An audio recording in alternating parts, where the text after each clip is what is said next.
یہ media outlets ہیں، یہ بزنس ہے. بزنس چلتا اس وقت ہے کہ جب آپ مرچ مسالہ لگا کر خبریں چلائیں. تو اگر سورس آف انفارمیشن آپ کی یہ میڈیا چینلز ہیں تو آپ لا محالہ مسلمانوں کے تعلق سے نیگیٹو خیال رکھیں گے. اور یہ صرف غیر مسلموں کا ہی کی صورتحال نہیں ہے، بلکہ وہ مسلمان بھی جو میڈیا سے اپنی انفارمیشن لیتے ہیں اپنے مسلمان بھائیوں سے بدظن ہو جاتے ہیں. لیکن اگر آپ میں تھوڑی سی بھی عقل ہے اور آپ یہ جانتے ہیں کہ میڈیا سورس آف انفارمیشن نہیں ہے بلکہ سورس آف انٹرٹینمنٹ ہے، جس طریقے سے فلمیں، گانے بجانے یہ سب ہوتا ہے، ایسے میڈیا کے اندر بھی انٹرٹین کیا جاتا ہے، تھوڑی بہت خبر بھی لگا دی جاتی ہے. اور یہ وہ چینلز ہیں کہ جہاں ایک سچ کو بیان کرنے کے لیے 99 جھوٹ ساتھ میں ایڈ کیے جاتے ہیں. اگر آپ اتنی عقل اور اتنا شعور رکھتے ہیں، اتنا اویئرنیس رکھتے ہیں، تو آپ مسلمانوں کے بارے میں کبھی بھی بدظن نہیں ہوں گے، چونکہ آپ کو معلوم ہے کہ جو ٹی وی کے اوپر دکھایا جا رہا ہے وہ غلط ہے. تو یہ ڈیپینڈ کرتا ہے کہ آپ کس سے گفتگو کر رہے ہیں اور کون لوگ ہیں. مولانا صاحب، جو اسلام فوبیا پھیلایا جا رہا ہے، اس کی وجہ سے مسلمانوں کا نقصان ہو رہا ہے فائدہ؟ کیونکہ اسلام فوبیا کی وجہ سے ہی آج کل مسلمانوں کے پرتی جانکاری حاصل کر رہے ہیں غیر مسلم، تو اس سے فائدہ ہو رہا ہے نقصان؟ میرے نزدیک یہ ایک ایسی چیز ہے کہ ایک ایسا شر ہے کہ جس سے خیر نکلتی ہوئی نظر آ رہی ہے. یعنی آپ اس کو یہ بھی نہیں کہہ سکتے کہ یہ 100% خیر ہے اور یہ بھی نہیں کہہ سکتے کہ 100% شر ہے. یہ جو ایول اور گڈ کا جو مسئلہ ہے نا، شر اور خیر کا، یہ بہت سبجیکٹو ہے. سبجیکٹو کا مطلب یہ ہوتا ہے کہ بعض مرتبہ آپ دیکھیں گے کہ شر سے خیر نکل رہی اور بعض مرتبہ آپ کو محسوس نہیں ہوگا.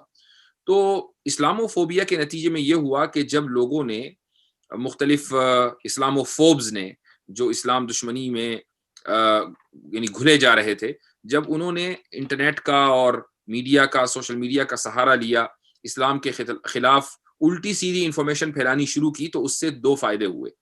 پہلا فائدہ تو یہ ہوا کہ جو عقل مند غیر مسلم تھے، یعنی اندھ بھکت نہیں تھے، انہوں نے سوچا کہ یار یہ تو بڑی عجیب بات ہے، مجھے خود مطالعہ کرنا چاہیے اور دیکھنا چاہیے کیا واقعی اسلام میں یہ سب باتیں ہیں. تو جب انہوں نے مطالعہ کیا اور قرآن کریم پڑھنا شروع کیا، تو ہم تو چاہتے ہیں کہ سب لوگ قرآن کریم پڑھیں، تو ان میں سے ایک بڑی تعداد کو اللہ تعالیٰ نے ہدایت دی. دوسرا فائدہ یہ ہوا کہ جو مسلمان نوجوان ابھی تک دین سے جڑے ہوئے نہیں تھے اور ان کو صرف اتنا پتا تھا کہ دین کا مطلب ہے نماز پڑھ لینا، رمضان آئے تو روزہ رکھ لینا، رمضان ختم ہو تو عید منا لینا، اس کے علاوہ ان کو زیادہ کچھ نہیں پتا تھا. تو لیکن جوش تھا، چونکہ پیدائشی مسلمان تھے، تو اسلام کے تئیں ایک دل میں جو ہمدردی ہوتی ہے وہ تھی.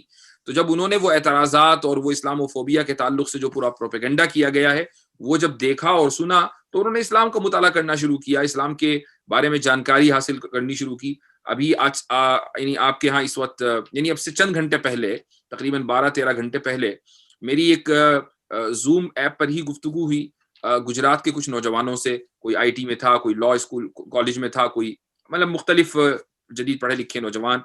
تو ان کے جو اعتراضات تھے وہ وہی اسلام فوبیا کی وجہ سے تھے. اور ان میں سے ایک نے کہا کہ میں جب ان چینلوں کو دیکھتا ہوں، ان لوگوں کی گفتگو سنتا ہوں، تو میرا ایمان یعنی کمزور ہو جاتا ہے، تو میں چاہتا ہوں کہ آپ میرے وہ اعتراضات کلیئر کر دیجئے. تو میرے ذہن میں یہ بات آئی کہ اگر یہ پروپیگنڈا نہ ہوتا اسلام دشمنوں کی طرف سے اور اسلام فوبس کی طرف سے، تو یہ جو نوجوان ہیں یہ تو اپنی معمول کی زندگی جیتے رہتے، ان کو اس سے کوئی فرق نہیں پڑتا تھا کہ اسلام میں کیا چیز کیوں کہی گئی ہے. کہ آج وہ ایک عالم سے رابطہ کر رہے ہیں، پوچھ رہے ہیں کہ کیا چیز کیوں کہی گئی. تو یہ اس کا دوسرا فائدہ ہے. اس میں تھوڑا زیادہ نظر آ رہا ہے کہ ہاں، وہ آپ کہہ سکتے ہیں، بالکل جاننے کی کوشش کریں اسلام کو. بالکل. مولانا، وشو بھر میں جو مسلمان ہیں وہ اپنے کاموں کے پرتی بدنام ہیں یا انہیں صرف بدنام کیا جا رہا ہے؟ اس کی تھوڑی سی وضاحت کیجئے کہ اپنے کاموں کے تعلق سے بدنام ہیں یا بدنام کیا جا رہا ہے، کیا مطلب ہے؟ آپ یعنی کس طرح کے کام مراد؟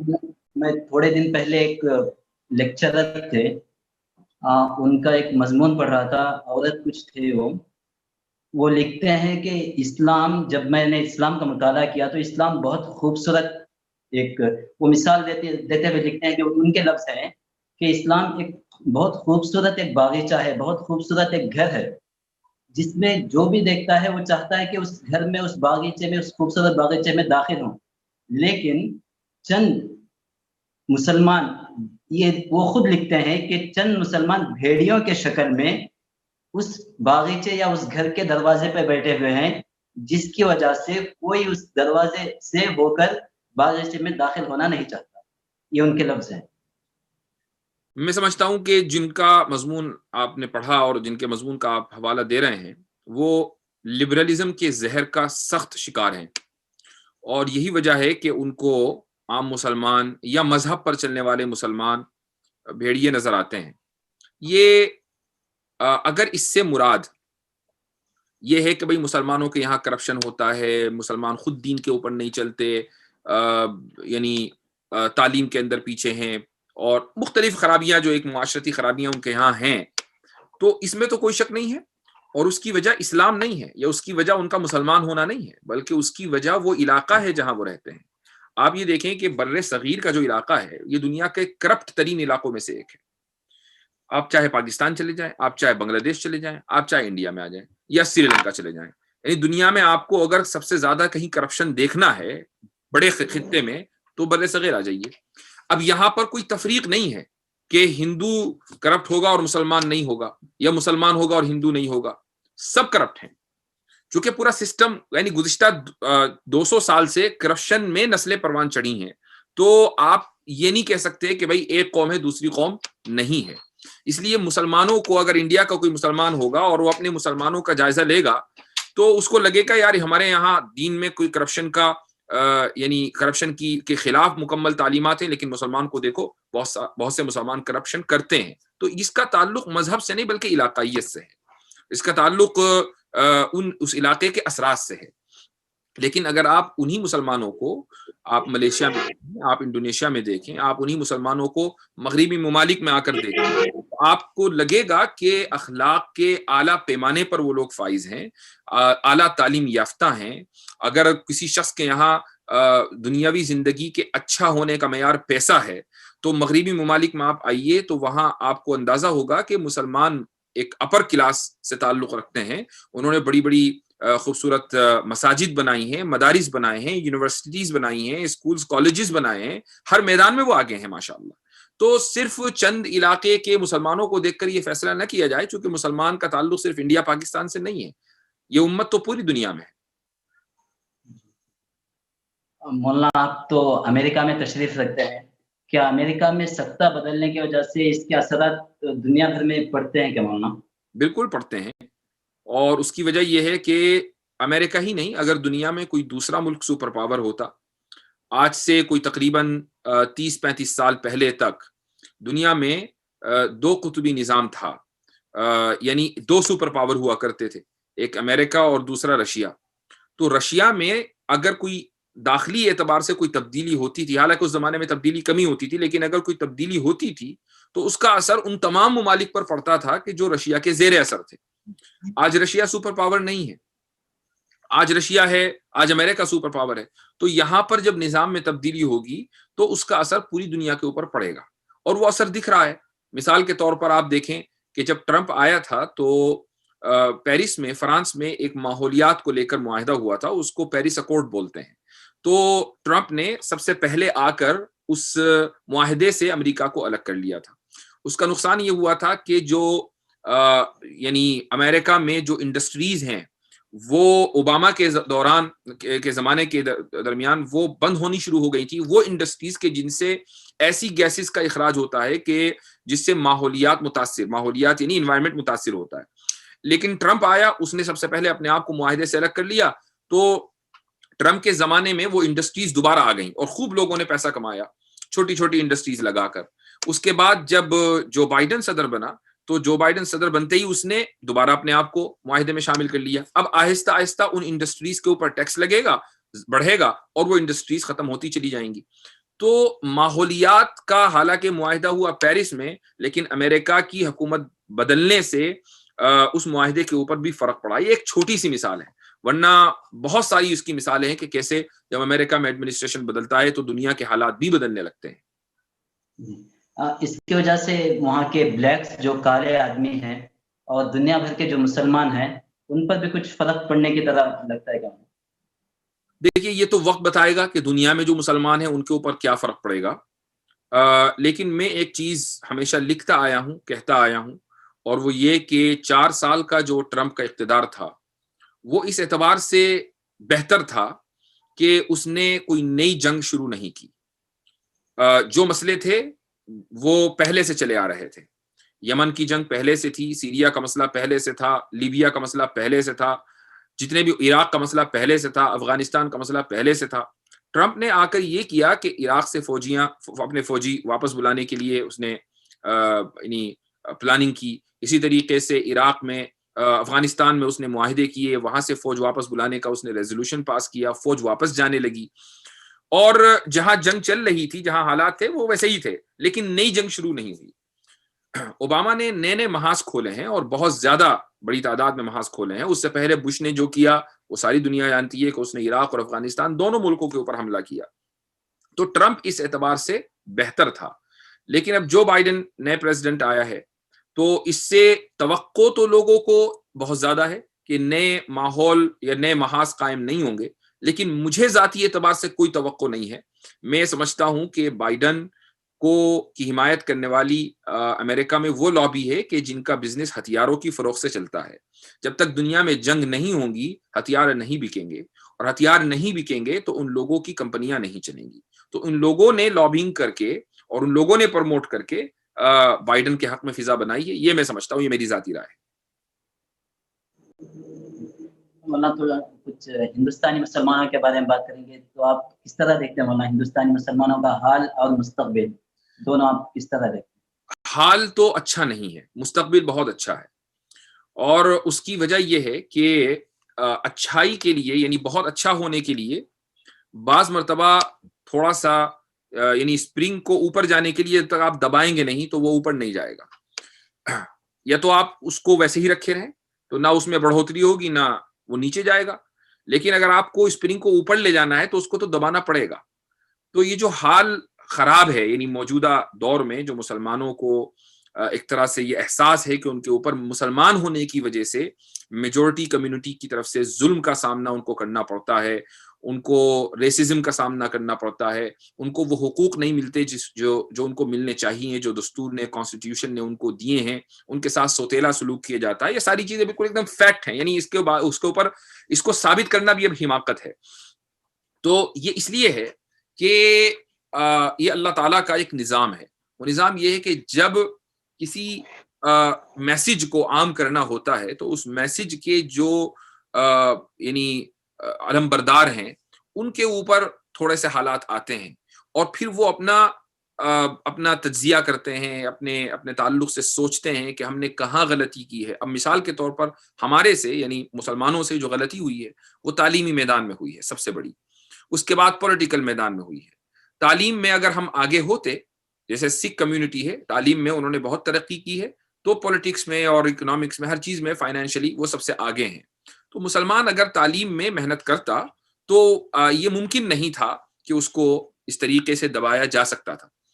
تو لیکن اب آپ اس ظلم کے نتیجے میں جو اکثریتی کمیونٹی نے اقلیتوں کے ساتھ یہ ظلم روا رکھا ہے، اس کے نتیجے میں آپ یہ دیکھ رہے ہوں گے کہ مسلمانوں میں یہ احساس ہو چلا ہے کہ ہم نے ایک تعلیمی میدان میں بہت غفلت کی ہے. اور ساؤتھ انڈیا سے لے کر نارتھ انڈیا تک یہ فضا بن رہی ہے کہ ہم تعلیم میں اپنے آپ کو اپنے بچوں کو مضبوط کریں، چاہے چھوٹے چھوٹے اسکول قائم کریں، بڑے اسکول جو لوگ مالدار ہیں وہ تعلیم کے اندر انویسٹ کر رہے ہیں. آپ دیکھیں کتنے ہی ادارے ایسے ہیں کہ جو IAS IPS وغیرہ کی ٹریننگ کے لیے قائم ہوئے ہیں اور مسلمانوں نے کیے ہیں اور اس کا رزلٹ نکل رہا ہے. یہ سب کیوں ہے؟ وہ اس لیے ہے کہ حالات ویسے نہیں ہیں جسے آج سے 40 سال پہلے تھے کہ بھئی چلو ٹھیک ہے کبھی کبھی فساد بھی ہو رہے ہیں باقی سب ٹھیک چل رہا ہے. آج چونکہ پوری مسلم امہ کو، مسلمان میں بسنے والی مسلم امہ کو یہ احساس دلایا جا رہا ہے کہ تم مجرم ہو، یہ احساس دلایا جا رہا ہے کہ تم پر ظلم کیا جائے گا، تمہاری عبادت خانوں کو توڑ دیا جائے گا، تمہارے مدرسوں کو مسمار کر دیا جائے گا. لہٰذا مسلمانوں میں یہ احساس خود سے خود جنم لے رہا ہے کہ ہم تعلیم میں اپنے آپ کو آگے بڑھائیں. جو تعلیم میں آگے بڑھے گا وہی دنیا کے اعتبار سے بھی ترقی کرے گا. تو میں یہ سمجھتا ہوں کہ اس ظلم کے نتیجے میں جو آگے دن آ رہے ہیں وہ مسلمانوں کے اعتبار سے انشاءاللہ اچھے ہی رہیں گے. اس کا مطلب یہ مسلمانوں کا مستقبل ہندوستان میں بہتر ہوگا انشاءاللہ. دنیا میں بہتر ہے اور انڈیا دنیا کا حصہ ہے تو انڈیا میں بھی بہتر ہے انشاءاللہ. مولانا آپ کس طرح دیکھتے ہیں ہندوستانی مسلمانوں کو، اپنے ہم وطن بھائیوں کے ساتھ ان کا کس طرح ویوہار ہے، کس طرح وہ رہتے ہیں، یا اور کس طرح وہ رہنا چاہیے ان کے ساتھ کچھ یہ کمی ہے؟ سوال مسلمانوں سے کیا جانا ہی میں غلط سمجھتا ہوں. اس کی وجہ یہ ہے کہ مسلمان کا جو بھی رویہ ہے وہ رد عمل کے طور پر ہے. یعنی اگر مسلمان کو خود یہ اختیار دیا جائے کہ وہ اپنے پڑوسیوں سے کیسے سلوک کرے، اور اس کے پڑوسی میں مثلا مسلمان بھی ہوں غیر مسلم بھی ہوں، کتنی ہی جگہ ہم نے دیکھا ہے کہ وہاں غیر مسلم سکون کے ساتھ رہتے ہیں. آپ ان علاقوں میں چلے جائیں کہ جہاں مسلمان اکثریت میں ہیں اور چند غیر مسلم ہیں، اگر فسادات ہوتے ہیں تو ان غیر مسلموں کو کوئی ہاتھ نہیں لگا سکتا. ایسا نہیں ہوتا کہ غیر مسلموں کو چھوڑ کر جانا پڑے، ایسا کبھی نہیں ہوتا. میں آپ کو ہمارے دیوبند شہر کی مثال دیتا ہوں.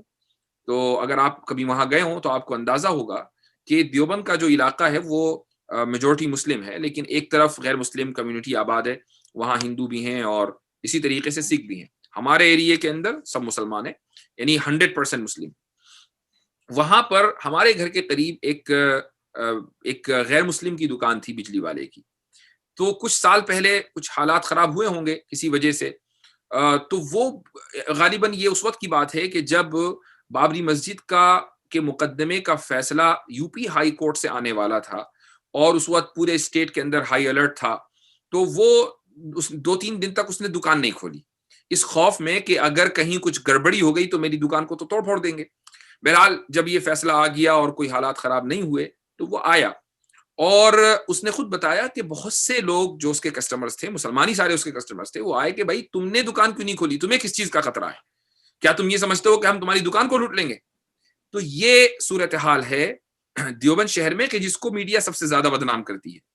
اب میں آپ کو بتاؤں کہ وہ مسلمان کے جو اکثریتی علاقوں میں رہتے ہیں ان کے ساتھ کیا ہوا، یہ بتانے کی اس لیے ضرورت نہیں کہ آپ جعفر آباد چلے جائیے دہلی میں، کوئی بہت پرانا واقعہ تو ہے نہیں ہے، 1 سال کے اندر ہوا کہ 2 مسلم فیملیاں ہیں، آس پاس میں سارے غیر مسلم ہیں، لوگ آئے اور ان کو گھیر لیا، ان کو جلا دیا، ان کی پراپرٹیز کو جلا دیا. گجرات میں یہ ہوا. یعنی ہر جگہ جو فساد ہوتا ہے تو وہاں وہ مسلمان مارے جاتے ہیں جو اکثریتی علاقوں میں رہتے ہیں. تو یہ سوال کہ مسلمان کیسے اپنے پڑوسیوں کے ساتھ رہیں، اور یہ سوال مسلمانوں سے نہیں غیر مسلموں سے کیا جانا چاہیے کہ آپ کے پڑوس میں جو مسلمان رہتے ہیں یہ آپ کی ذمہ داری ہے کہ آپ ان کے ساتھ پڑوسی بن کر رہیں، نہ کہ دشمن، چونکہ وہ اقلیت میں ہیں. جہاں مسلمان اپر ہینڈ رکھتے ہیں تو وہاں وہ حسن سلوک ہی کرتے ہیں. مولانا یہ سوال مسجدوں کی امام اور مؤذنوں کے بارے میں ہے مولانا، کہ ان کی حالات کو ہم لاک ڈاؤن کے بعد تو بہت ہی تھوڑا خراب یا بدتر بھی کہہ سکتے ہیں، کہ ایک بہت دردناک واقعہ بھی ہوا تھا لاک ڈاؤن میں. سننے میں آیا تھا کہ ایک مسجد کے امام صاحب 2-3 دن بعد ان کی لاش کو نکالا گیا. تو ان کے بارے میں آپ کا کیا رائے مولانا، کیوں اس طرح امام اور مؤذنوں کی حالت اس طرح ہے؟ یہ ہماری قوم کی بہت سی بے حسیوں میں سے ایک بے حسی ہے کہ ائمہ کا اور اسی طریقے سے مدرسین کا، اساتذہ کا، مدارس کے جو خیال رکھا جانا چاہیے تھا وہ خیال نہیں رکھا گیا. اور اس کی ایک بڑی وجہ یہی ہے کہ عام طور سے، یعنی یہ تو لاک ڈاؤن کا مسئلہ رہا، عام طور سے بھی اماموں کا اور اساتذہ کا وہ خیال نہیں رکھا جاتا. مثلا امام بننے کا مطلب یہ ہے کہ اب آپ کی جو لائف سٹائل ہے وہ ایک مزدور سے بھی بدتر ہے. آپ ایک مسجد کا اگر قریب کوئی مکان ہوگا تو وہ ٹھیک ہے، مسجد کی کمیٹی آپ کو چھوٹا موٹا مکان دے دے گی، لیکن آپ سے ایکسپیکٹ یہ کیا جائے گا کہ آپ ایک نوکر بن کر رہیں. آپ اگر تھوڑے سے اچھے کپڑے پہن لیں گے تو سب لوگ آپ کا نام رکھنے لگیں گے کہ بتائیے یہ کیسے، ان کے پاس پیسے کہاں سے آ رہے ہیں. تو یہ لاک ڈاؤن سے پہلے سے ہی جو صورتحال ہے، یہ ہماری دراصل بے حسی ہے اپنے اماموں کے تعلق سے. حالانکہ امام حضرات وہ لوگ ہیں کہ اگر ان کی وجہ سے ہماری نمازیں ہو رہی ہیں، وہ نہ ہو تو ہم نماز کہاں سے پڑھ لیں. یعنی وہ قوم کے رہبر ہیں، مصلی کے اوپر وہ ہمارے اور اللہ کے درمیان ہمارے ترجمان ہیں، ان کی وہ پوزیشن ہے. لیکن ان کی حالتوں کو، ان کے جو احوال ہیں ان کو ہم لوگوں نے ہی دردناک بنایا ہوا ہے. اور اس کا طریقہ یہ ہے، بہت آسان ہے. آپ کسی بھی محلے میں چلے جائیے، اگر وہاں ایک مسجد ہے تو اس مسجد کے آس پاس، چونکہ بہت ڈینس پاپولیشن انڈیا میں ہوتی ہے، تو 100-200 مکان تو کہیں نہیں گئے کہ 100-200 مکان تو ہیں ہی ہیں. اگر ہر مکان سے امام صاحب کی تنخواہ کے مد میں 200-300 روپے 100 روپے بھی میں کہتا ہوں ان مکانوں سے لیے جائیں تو کتنی بڑی رقم جمع ہو جاتی ہے اور بہت آسانی کے ساتھ امام کو تنخواہ دی جا سکتی ہے. لیکن مسجد کی کمیٹی کے اوپر جو لوگ ذمہ دار بن کر بیٹھے ہوئے ہیں دراصل یہ لوگ ہیں جو مجرم ہیں اور ان کو اللہ کے یہاں بھی جواب دینا پڑے گا اور اس دنیا کے اندر جو یہ لعنت کے مستحق ہوں گے وہ تو ہوں گے ہی ہوں گے کیونکہ ان کی وجہ سے اماموں کی جو صورتحال ہوئی ہے وہ ان کی وجہ سے ہوئی ہے. اس کے بعد پھر لوگ کمیٹی بنا لیتے تنظیم بنا لیتے حکومت سے مطالبہ کرتے ہیں کہ جی آپ تنخواہ دیں. حکومت کیوں تنخواہ دے گی اماموں کی؟ امام حکومت کے نہیں ہیں, امام مسلمانوں کے ہیں. یہ مسلمانوں کی ذمہ داری ہے کہ وہ اماموں کو اس طرح رکھے جیسا کہ کسی آفیسر کی ایک تنخواہ ہوتی ہے, کسی ایک بڑے ڈاکٹر کی تنخواہ ہوتی ہے. امام کو ایسا ہونا چاہیے. مولانا ان پر تو باتیں اور تقاریر وغیرہ بہت ہوتی رہتی ہیں, مولانا کچھ ایسا لاہی عمل مرتب کیا جائے جس کی وجہ سے اماموں اور مؤذنوں کو اتنا پگار وغیرہ یا اتنا تنخواہ ان کو دینا طے ہو, تو ایسا کچھ مسلمانوں کی طرف سے اس کے لیے ضروری ہے کہ ہر علاقے میں جو مسلمانوں کی ملی تنظیمیں ہیں چاہے وہ جمعیت ہو یا اس کے علاوہ مقامی تنظیمیں ہیں. مثلا میں ایک واقعہ آپ کو ایک شہر کا بتاتا ہوں. میرے ایک دوست ہیں, انہوں نے مجھے واقعہ بتایا کہ وہاں پر کسی مسجد کے امام کے ساتھ محلے کی جو مسجد کمیٹی کا ذمہ دار تھا اس کے بیٹے نے کوئی بدتمیزی کر دی اور امام صاحب نے اپنے کسی ساتھی کو بتایا کہ بھائی میرے ساتھ بدتمیزی ہوئی اور مجھے نوٹس دے دیا گیا کہ کل تک مسجد خالی کر دو, تو مجھے مسجد خالی کرنی ہے, تو کوئی دوسری جگہ ہو بتا دیں. تو امام صاحب کو یہ اندازہ نہیں تھا کہ اس کا رد عمل کیا ہوگا. تو بہرحال اس علاقے کے تمام ائمہ مساجد اور مؤذنین کی ایک تنظیم ہے, وہ فوراً اس تنظیم کا اجلاس ہوا اور وہاں پر جو مسجد کا ذمہ دار تھا اور اس کا بیٹا, ان دونوں کو کہا گیا کہ بھائی یا تو آپ معافی مانگ لیں اور آ کر یہاں پر ہمارے سامنے امام صاحب سے, یا پھر یہ کہ ہم اگلا قدم اٹھائیں گے, اس میں آپ کے خلاف FIR بھی ہوگی اور اسی طریقے سے پورے علاقے کے اندر یہ اعلان کر دیا جائے گا کہ آپ کا بائیکاٹ کرنا ہے مسلمانوں میں. دیکھیے ہر مسجد سے جب یہ اعلان ہوگا نا کہ فلاں آدمی نے امام کی گستاخی کی ہے لہٰذا اس کا بائیکاٹ ہونا چاہیے الا یہ کہ وہ معافی مانگے, تو یہ ہو نہیں سکتا کہ ایسا کہ وہ اپنے غرور سے باہر نہ نکلے. یہی ہوا کہ آدھے پون گھنٹے کے اندر وہ شخص اس میٹنگ میں موجود تھا اور اس نے بھرے مجمع کے سامنے امام صاحب سے معافی مانگی. تو کہنے کا مقصد یہ ہے کہ اگر مسلمان اور ائمہ مساجد اور مؤذنین منظم ہو کر اس طرح کی تحریک چلائیں گے کہ بھئی ہم نے یہ اسٹینڈرڈ رکھا ہے تنخواہ کا, اس سے نیچے نہیں ہوگی. مسجد اگر کا سائز یہ ہے, مثلا مسجد میں جمعہ میں 500 لوگ آتے ہیں تو تنخواہ اتنی ہونی چاہیے, 100 لوگ آتے ہیں تو تنخواہ اتنی ہونی چاہیے. اب یہ تمام لوگوں کی ذمہ داری ہوگی, یعنی جو علماء ہیں, کہ وہ کسی ایسی مسجد میں مثلا جہاں پر تنخواہ نہیں دی جا رہی ہے اور کمیٹی نے اس مسجد کی جو مسلمانوں کی جو یا ائمہ مساجد کی جو تنظیم ہے انہوں نے اس مسجد کی کمیٹی کا بائیکاٹ کیا ہوا ہے, تو کوئی دوسرا عالم جا کر وہاں امام نہ لگ جائے. یا پھر خود علماء کو سوچنا چاہیے کہ وہ اس کمیٹی کے فیصلے کی حمایت کریں. تو اس طریقے سے منظم ہو کر جب آپ اقدام اٹھائیں گے تو یقیناً اس کا نتیجہ نکلے گا. مولانا اگر آپ اجازت دیں تو میں 2 سوال سیاسی کر لوں. ہاں ضرور. ہندوستان کا یہ مولانا جو آپ تو امریکہ میں رہتے ہیں, وہاں پہ جو لا نکالا گیا تھا کرشی قانون کے اعتبار سے, تو اسی طرح سیم ہندوستان میں نکالا گیا کہ کسانوں کا جو منڈیاں ہیں اس کو پرائیویٹ کر دیا جائے گا اور جو بھنڈار بنایا جائے گا اس کی پرمیشن دے دی گئی ہے. تو اس بارے میں کسانوں کو نفع ہے یا نقصان؟ مولانا آپ وہاں پہ رہتے ہیں, آپ بہتر جانتے ہیں. دیکھیے یہاں پر تو کسانوں کو نفع ہی نفع ہے. امریکہ میں تو کسانوں کو نفع ہی نفع ہے چونکہ سبسڈی بہت زیادہ ملتی ہے اور یہ ایک نیشنل نہیں انٹرنیشنل ایشو ہے کہ حکومت اپنے کسانوں کو یہاں پر سبسڈی بہت دیتی ہے. یہ ایک انٹرنیشنل ایشو ہے کہ جس کی وجہ سے جو عالمی منڈی ہے اس میں دوسرے ملکوں کو نقصان ہوتا ہے. انڈیا میں چونکہ حکومت بدنیت ہے, یعنی دوسرے ممالک میں جو حکومت آتی ہے وہ اپنے عوام کا کسی نہ کسی حد تک سوچتی ہے. ٹرمپ سے بہت سے لوگ ناراض تھے لیکن سارے لوگ ناراض نہیں تھے. ٹرمپ کے سپورٹر بہت بڑی تعداد میں تھے, یعنی ٹرمپ کو عام حالات میں اتنے ووٹ نہ ملتے جتنے ان حالات کے اندر ووٹ ملے ہیں. حالانکہ ٹرمپ کی بہت سی پالیسیاں دوسرے جو مقامی امریکن تھے ان کے حق میں نہیں تھی. مثلاً کالے اس کو پسند نہیں کرتے تھے, لبرل گورے اس کو پسند نہیں کرتے تھے. اس کے باوجود ملک کے لیے جو کچھ وہ کرتا تھا وہ ملک کے مفاد میں بھی کرتا تھا. بدنیت مکمل 100% نہیں تھا. انڈیا میں جو حکومتیں ہیں وہ بدنیت ہوتی ہیں.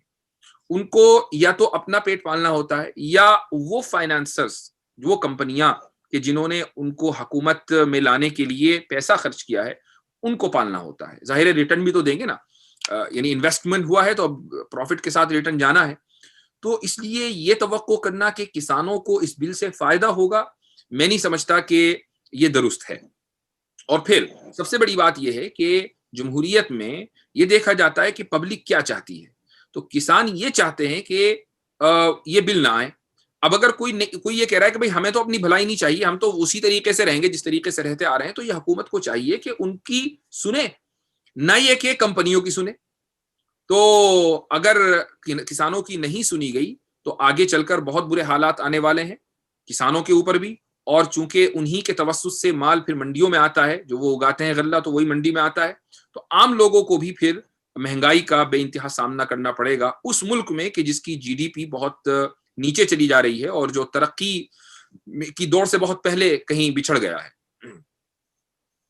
مولانا یہ اونٹ کس طرف بیٹھے گا, مولانا کہاں تک جائے گا ان کا آندولن, اب مستقبل کیا رہے گا؟ یہ تو نہیں کہا جا سکتا, لیکن یہ ان کی لیڈرشپ کے اوپر ڈیپینڈ کرتا ہے کہ ان کی لیڈرشپ اگر مخلص ہے اور اگر وہ نہ بکے اور کسی دباؤ میں نہ آئے تو یہ آندولن اور یہ تحریک چلتی رہے گی جہاں تک میں سمجھتا ہوں. اور ہو سکتا ہے کہ پھر اس تحریک سے دوسری تحریکیں بھی جنم لیں, یعنی اس معنی اگر کہ وہ اس سے سبق سیکھیں کہ ہاں بھائی آندولن اس طریقے سے چلا کرتا ہے. تو یہ لیڈرشپ کے اوپر ڈیپینڈ کرتا ہے کہ وہ کتنی مخلص ہے. تو حکومت کے رویے سے کیسا لگتا ہے مولانا, حکومت مان لے گی ان کی باتیں؟ یہ تو ابھی نہیں کہا جا سکتا. ظاہر ہے کہ نہ میں یعنی حکومت میں شامل ہوں, نہ حکومت کے کسی فرد سے میرا کوئی رابطہ ہے. یعنی حکومت مانے گی نہیں مانے گی, میں نے پہلے کہا بدنیت ہے, بد کردار ہے. تو جو لوگ بد کردار اور بدنیت ہوتے ہیں وہ بے ضمیر بھی ہوتے ہیں. تو اس بے ضمیری کی وجہ سے وہ یعنی کسانوں کے مسئلے کو ماننے آسانی کے ساتھ مشکل لگتا ہے. مولانا بہت بہت شکریہ, آپ نے ہمیں وقت دیا. بہت بارک اللہ فیکم. اسی امید کے ساتھ ہم آپ سے ودا ہوں گے کہ آپ آئندہ بھی ہمیں بار بار موقع دیتے رہیں گے. انشاءاللہ. جزاکم اللہ خیرا. السلام علیکم.